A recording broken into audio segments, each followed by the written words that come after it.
What is going on, ladies and gentlemen, and welcome to the Pipeline Podcast, hosted by yours truly, Shane Walters, here on twitch.tv/SharkPoolGaming. Now, thank you for your applause. That is something I've always wanted to do. Welcome to the podcast. Today we've got a bunch of stuff for you. The second podcast on twitch.tv/SharkPoolGaming. We're going to try to do this every other week, and like I said last week, these, after they go live, will go up on youtube.com/SharkPoolGaming. So if you haven't already, go over there, subscribe to us. If you haven't already, hop over to our Twitch, follow us over there. We're going to be streaming every other day. So today is Monday. I am going to be taking a break on halfway through this week. I am traveling for a little bit, so we will be back. I've got some content planned to be posted later this week, so no need to worry about that. But without further ado, let's go ahead and get started. Like I said before, Shane Walters, Pipeline Podcast. Let's start it off. We're going to go ahead and let's talk about what I've been playing recently, because it's actually changed drastically from last week. Because I know last week I was playing Monster Hunter and Hyper Light Drifter in preparation for the video that actually went up on my YouTube. But this week, it's actually changed a lot because we've officially entered backlog season, is what I like to call this time of year, when everything just kind of, the releases get a little slower and there's not very many new things to look forward to. So this is backlog season, to get through all the games that you have been basically pushing off for a really long time. So as of right now, I went and picked up Dragon Age Inquisition and got the Trespasser DLC, so we're playing through that right now. It's still good. I still remember it, and I know a lot of people bash on that game a lot, but I dig it. It's just, it's not, life-altering, you could say. It's not life-altering, so it's no big deal. It's good, but I'm also playing through Pokemon White right now. Of course, Pokemon game. Have to keep it up there. I'm playing through White, and I'm going to play White 2 right after that. I mean, me and one of my friends are going to be playing White 2 and Black 2 together, so we're going to do that. It's going to be super fun. And also, in relation to the Twitch stream, I bought Rocket League on Steam.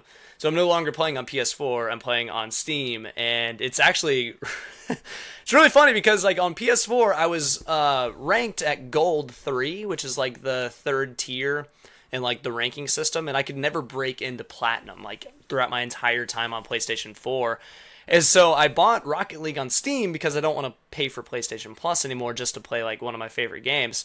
So I bought it on Steam, and, it resets your account and everything. So, I was starting off at, like, level 1, like, the lowest rank you can possibly be. Like, it was considering me a brand new player, but I'm not at all. Like, I've been playing Rocket League since the beta, so it was just really funny because I was going into these placement matches, and I think I won 9 out of my 10 placement matches by, like, 4 or 5 goals. It was bad, man. So, like, I played doubles and solo standard, which is basically the 2v2 and the 3v3 modes, and I got placed in Platinum 2 in both of those modes, and I was like, oh my god, what is happening? It's so awesome, but I enjoy having that, and I actually did that on stream, so, if you come back here, I'm probably going to be streaming Rocket League on all that good stuff. So, moving right along, let's get all that laundry out of the way. Let's talk about Kingdom Come Deliverance. That's a game that just got released within this past week, and it's got a lot of buzz, man. It's got a ton of people are talking about it. It's all on YouTube, and it seems like it's doing really well for itself. There's an article that says that it has sold 500,000 copies already, which is really good. I unfortunately didn't pull up the Kickstarter for it, but let's take a look. I kind of want to see what the Kickstarter actually looked like, because I wasn't sure what the goals they got to and everything. So let me bring this up real quick. Go right here, and bam. So Kingdom Come Deliverance, this is the Kickstarter. They described it as a realistic single-player RPG set in the medieval Europe, open-world sandbox with period-accurate melee combat, dungeons, and no dragons. That's pretty cool. Warhorse Studios made it, of course. 35,000 people backed it with a pledge. I think that's a euro or pound, whatever, of 1,106,371. So that's not too bad. That's pretty cool. Um, okay, yeah. So this is their Kickstarter. Actually, they oh wow, they crushed their goal. So that's really cool. They're in the Czech Republic, of course. Those boys like making their medieval games over there. In that's Eastern Europe, right? I think so. Whatever. I'm looping them in with The Witcher. Oh, dude, they got a dog companion? Nice. Okay, well, cool. That's their Kickstarter. And I know that they've done really well for themselves. A lot of people really like it. And the thing that struck me as interesting is the combat and the fact that, like, you're kind of like a character of zero importance, like I really haven't gotten around to playing it, but my friends and people on the internet are telling me that, it's kind of refreshing. I think Eurogamer had an article that was like, it's refreshing to play just a dork, like you're this peasant and I'm not entirely 100% sure, but I mean, you become a knight and it's just like, you're not this savior of the world, you're just some freaking knight, which is really cool to me. I like down to earth stories like that. Tell like a real story that like, a normal person can kind of, relate to. It's you're not going to save the world, so I mean, he's not either. It's pretty cool too. I don't know, it's interesting to think about that and kind of I don't know, I love it when games do this because it's not high fantasy. This is just like a period piece, basically. This is medieval times, very accurate to how it actually was. There's no dragons, there's no elves, it's literally just knighthood and peasants and all that good stuff. I really dig that because it's kind of fresh, It's weird to think about that being fresh, in this industry. But I mean, it's true. There's high fantasy everywhere. There's, Tolkien-esque fantasy everywhere. So it's just it's interesting to see somebody have a take on just normal ass fantasy, which is cool. I don't know, people really enjoy the combat. I saw some videos of the combat and, it's got the 5-directional sword combat, which is pretty damn cool. I'm really looking forward to diving into that. I'm sure I'll get into it, just not right now. Like I said before, it's backlog season now, boys. I'm strapping in, getting in the roller coaster, and I'm going down memory lane, if you know what I'm saying. So I'll eventually get back to it. But Kingdom Come Deliverance, all in all, man, I'm excited for them. I'm proud of them. I always enjoy when Kickstarters do well.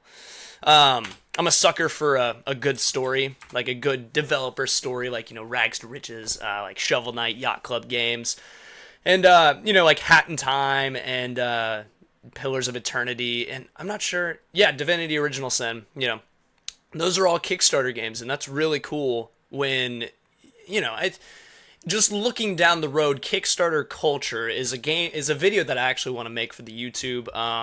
Maybe I'll make that down the line, but just thinking about it, Kickstarter culture is such a cool thing because, you could look at it pessimistically, like, oh, these guys just want to take our money to make a game so they could sell it. And it's just like, yeah, that's part of it because they're a business, but it's also like you've got an extra stake in the game, like I've backed 5 projects on Kickstarter. I think it was Ukulele was my second one. The first one I backed was actually Red Ash, the Mega Man Legends spiritual successor from KJ Inafune, and I swear to God, where's that game? Dude, I mean, the Kickstarter failed, but they said they got funding from somebody, so, like, the anime is out. I actually backed the anime when I found out that the game wasn't going to be made, because I'm just, like, I'm so desperate for more of that style of game, and, like, I'm going to make a video about that, too, talking about what style of game Mega Man Legends is, but it's, like, kind of like treasure hunty, like, kind of gritty, like, steampunk style stuff, and, like, that was my very first Kickstarter-backed project, and then Ukulele was my second one. Diabolical, which was the arena shooter from the Good Game or something. They're like, I don't know their whole backstory. They've got a big backstory, but that was my other one. And then I backed Relic Hunters Legends, because I got really hyped up about an isometric like online shooter. So I don't know, but those are the ones that I've invested in, and it's just, man, I don't want to say that none of them have panned out because only one of those games has actually released, and I was not a huge fan of Ukulele. Let's be completely honest here. Unless, oh god, it was missing so much, like modern mechanical fluidity, you know, like it was missing like the shine of like modern games, and that's like what killed it for me. I was just like, Jesus, this is so old. Like Ukulele killed it for me, but like seeing Kickstarter games do well is really cool for me because it's like, you know, these people don't have to rely on a big publisher or a big developer or, you know, like an EA or Ubisoft or an Activision. They don't have to rely on them. They can make the game they want to make. And that's why I think that people freaking out about, like, you know, single player games going away was totally without merit. You know, it really wasn't. It was just, you know, kind of fear mongering, honestly. It's, you know, there's still developers out there wanting to make the games that they want to make. And I don't believe that we're even near a crossroads where we're going to cross that line between no more single player games. You know, I think we're very far away from that. But, you know, Kickstarter, look for, I'm gonna make a video about that, actually. We've decided right now. You've convinced me. We're gonna make a video about that. But so moving right along. Speaking of whatever, I was trying to make a segue. It didn't work. I've got a couple news stories here for you guys. Actually, I'm gonna scrap one of them because I'm not too well versed on it, and I really don't want to bog the podcast down by talking about it. It was the Hawaii bill that targets loot box games.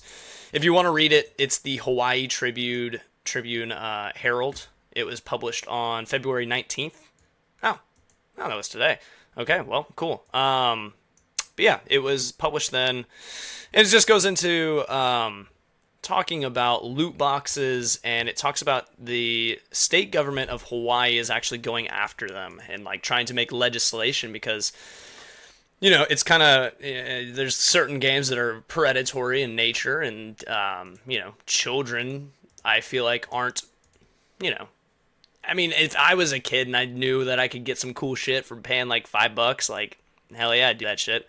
But it's more like, you know, I like where it's going. Maybe it'll set some parameters and maybe scare some people off from, you know, microtransactions, stuff like that, you know. Cosmetics, I'm okay with cosmetics just as long as it's not, like, randomized.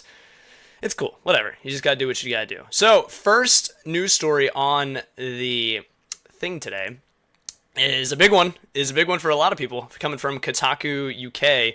Spyro Trilogy remaster coming to PS4 this year. According to multiple sources familiar with the project, Activision is currently working on a Spyro the Dragon Trilogy remake, which is to be announced on March 2018 and released in Q3 2018. So they continue going on, say it's going to be very similar to the Crash Bandicoot remaster. It's going to be taken care of by the same guys who made the Crash trilogy, which is Vicarious Visions. So they say that that's coming out this year, which is it's pretty intense. I'm like, damn, that's a pretty big turnaround. Because Crash came out last summer. I think it was June or July. That's when Crash came out. So that means that before the great sales of Crash Bandicoot, because that game sold so many copies, I'm sure Activision freaked out. There's just money coming in from the air vents and shit. I mean, as soon as the sales from that game, I'm sure the green light was hit for the Spyro Trilogy, but it's like, how long have they been working on this Spyro Trilogy? If it's supposed to release in Q3 2018... that is, like, September, right? Like, I think that's September. I don't know, September or December, right? Because Q4 is the beginning of the next year, I thought. I don't know. That's just insane. Like, that'd be... They would have had to have started working on that Spyro trilogy before the Crash trilogy was finished. You know, that's just what my thought process is. So, it looks like it's going to be announced in March, of course. It's going to be a 1-year timed exclusive for PlayStation 4 before being ported to other consoles. Other systems, of course, maybe PC, maybe Switch. We don't know. Maybe. But it's, hopefully we'll hear some more from the Spyro guys. And Spyro is one of those ones that I never really got into. I don't know. It was like I had Crash Bandicoot. I had the first and second Crash Bandicoot. So, it was just Spyro. I just never had it. So, I don't know. I'm excited. Maybe when it comes out, I'll finally get to play him. I remember playing it one time do you remember if you ever went to a hotel and they had like the PlayStation consoles in like the TV stand, so you could like rent time out to play whatever game was on the PlayStation. Well, one time I was at like a hotel, like I was like 8 years old, and I was like, I want to play some fucking video games. So I played Spyro for like 2 hours. My parents were like, what the fuck? It's like, I'm sorry, Mom. So I played it like one time. So that was my experience with Spyro. So I don't know. A lot of my friends love it. Hopefully when it comes out, I'll be able to get on that and see what all the hype's about, because I like dragons, I like Spyro, and I like PlayStation. So you gotta do what you gotta do. Next story on the list for today. We've got one from IGN. Let's go over to it.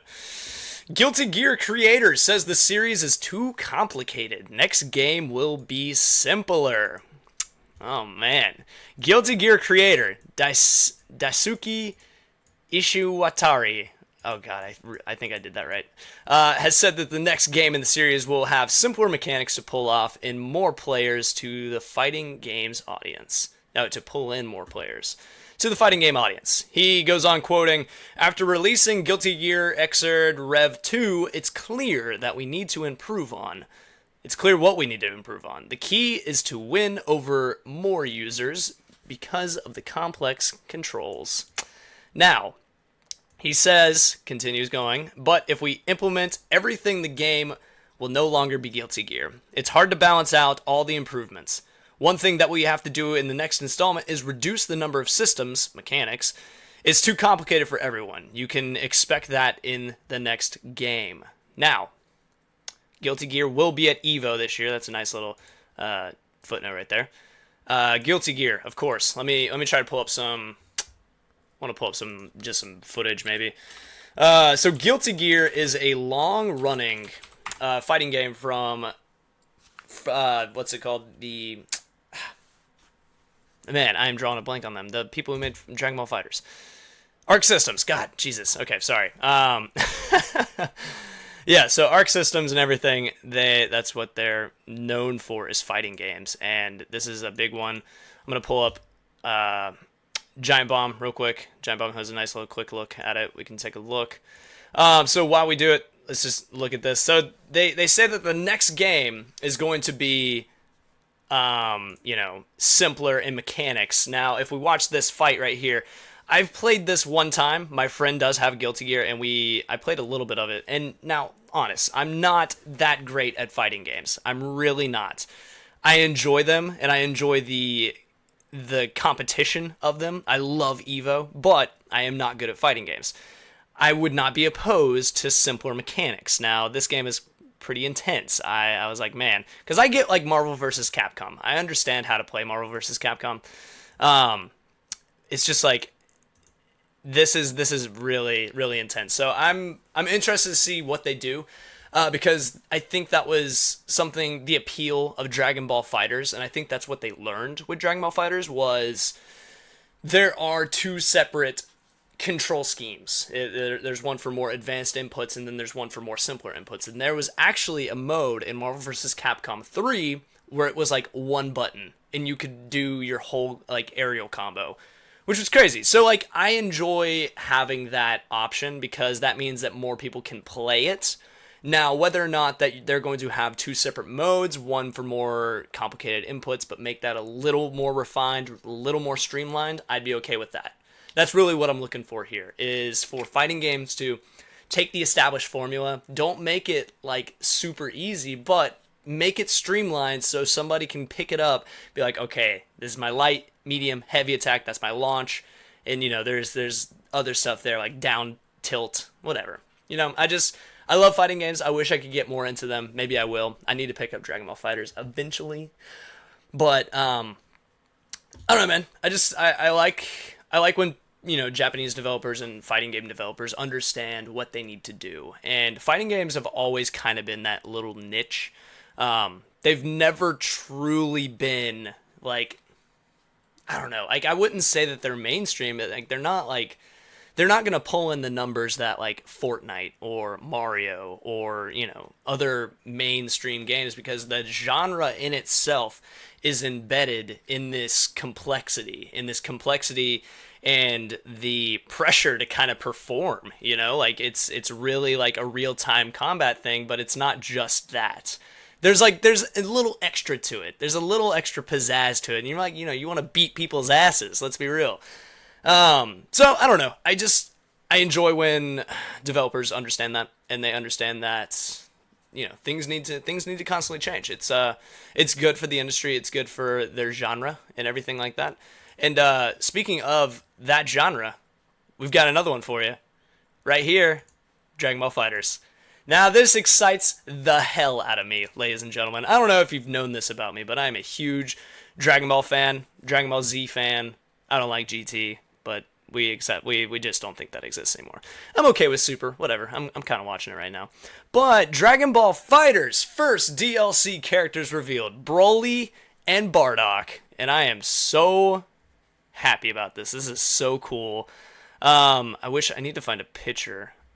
Oh, didn't they? I think this is it. Let's see. Hopefully this won't pull up like some fucking like gross shit. Okay, cool. This is just Gamatsu. Whatever. That's cool. Yep, Broly and Bardock right there. Let's go into what... here we go. This is what I was looking for. Yes, sir. Look at that. Look at that image right there. So, Broly and Bardock.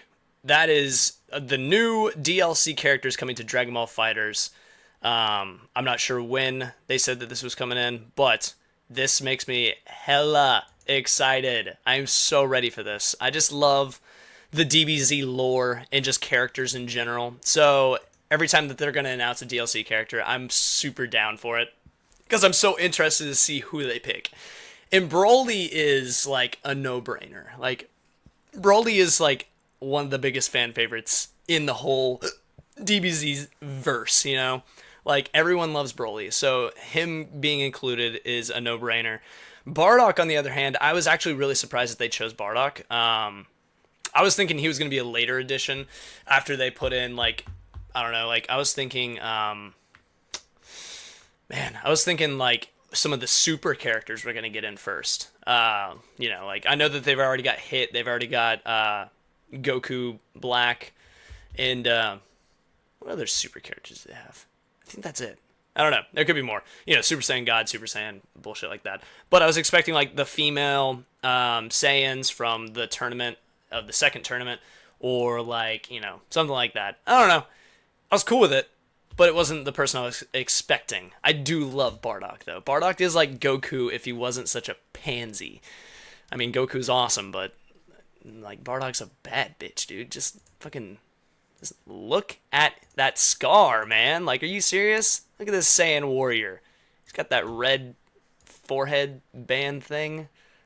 That's kind of like, I think that from the movie, that's actually like some piece of cloth from somebody in his unit that was killed by like Frieza's men. So I think so. It's been a while since I've watched that movie. Love that movie though. But I wanted to go from this and talk about people I wanted to be included as DLC characters. And let's pull up, I want to pull up a roster right now, just to make sure that we don't, you know, double Dragon Ball FighterZ roster. We're going to pull up a roster real quick, just so we can, let's see. Is there going to be a, no, there's not. I just need like a little list, like a little Excel spreadsheet, you know what I'm saying? Oh my God.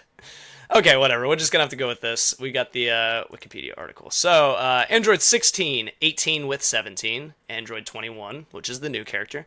Beerus, Captain Ginyu, Cell, Frieza, Gohan, Adult Gohan, Teen, Goku, Goku Black, Gotenks, Hit, Kid Buu, Krillin, Majin Buu, Nappa, Trunks, Piccolo, Tien, Vegeta, and Yamcha. So, with that being said, let's talk about who my dream roster is. So clearly, the very first one I'm going to tell you is I need Tapion.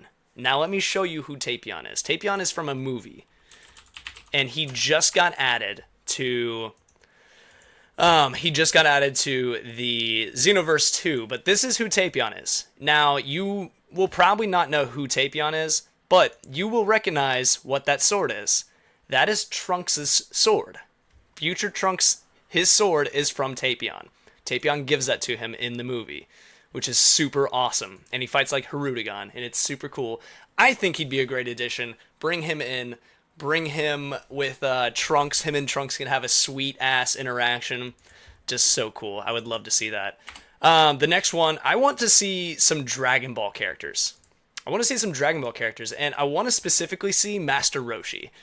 I really want Master Roshi in this game. I just I don't even want... No, not Master Ball. What am I talking about? Master Roshi. So, I know that he is in Super, and he fights in Super. I don't want Super Master Roshi. I want this Master Roshi.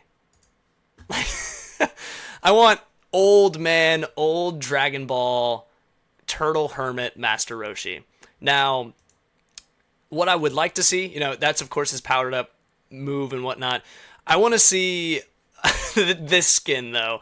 I want the Jackie Chun, because that was his name during the first World Tournament, was this guy. That was his outfit, and that's so Master Roshi is for sure. He's got to make it in. He's got to. He's my boy.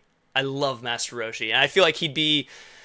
I don't know, I feel like Dragon Ball is it's a wacky series, so you gotta have your wacky characters because, it's not all super serious. Master Roshi has always been kind of the comedic relief. Bring him in, give him some wacky moves. It'd be a really fun time, and I would really love to play him. And then I'm gonna say one more character that I do want them to bring in. Oh man, and I was going back and forth between a couple of them, but to be completely honest, I want Raddatz. I do. I want Raddatz, man, but I don't want just I want a what if scenario with Raddatz. You know what I'm saying? I really do, because we got Nappa, we've got Vegeta. You gotta bring in Raddatz. He is Goku's brother, and I don't know. I feel like I wish they would have done more with him. I don't know. Playable character, Raddatz. Bring him in. Just do it. Just bring in the Rat Boy. But if not Raddatz, I don't know. Maybe we need to skip these Saiyans and go to somebody else. I'd be okay with Popo or King Kai. Really, I'm just into meme characters. I'm really just trying to get some memes going on. So King Kai, Korin. Oh my god, if Korin joined, that'd be so awesome. Korin's the cat. He is from Dragon Ball as well. He is from Dragon Ball. He is the cat that gives you all... He's the Senzu Bean guy. Yeah, he's the cat. He brings you Senzu Beans. King Kai. Let's do it. Dude, King Kai. He throws the black matter at you. That'd be awesome. Because he trains Goku. He is a Kai. It's bad. Oh my god, what the fuck. It's really awesome. I like it. So, but no, those are my dream characters. I was about to say. Hate him. May like him. I don't know. I don't think any of those besides Master Roshi is going to make it in, honestly. I really think they're going to miss an opportunity if they do not put Master Roshi in this game. So, I don't know. That's just me, and that's just a theory. A game theory. Alright, so, let's move right along. Speaking of theories, we're going to play a little make-believe right now. We're going to play a little pretend. Because we're gonna talk about something real quick. We're going to talk about a specific company. We're going to talk about a very specific company. We're going to talk about what they're doing right now and what they should do in the future and what we're seeing. All right. So the company is Capcom. We're talking about Capcom and what they've been able to accomplish recently. I think that Capcom is doing a really good job at a lot of things, but where does that leave us? So Capcom, before Resident Evil 7 from last year, they really weren't I mean, they were still making good games, but it was more like they were just kind of staying afloat. I remember there were talks of Capcom being sold and being like taken over by somebody. And this is the thing you have to remember with Capcom. They own so many valuable IP. Like, you don't think, like, when you first think about Capcom, you think about very specific game, but you don't realize how much they actually have.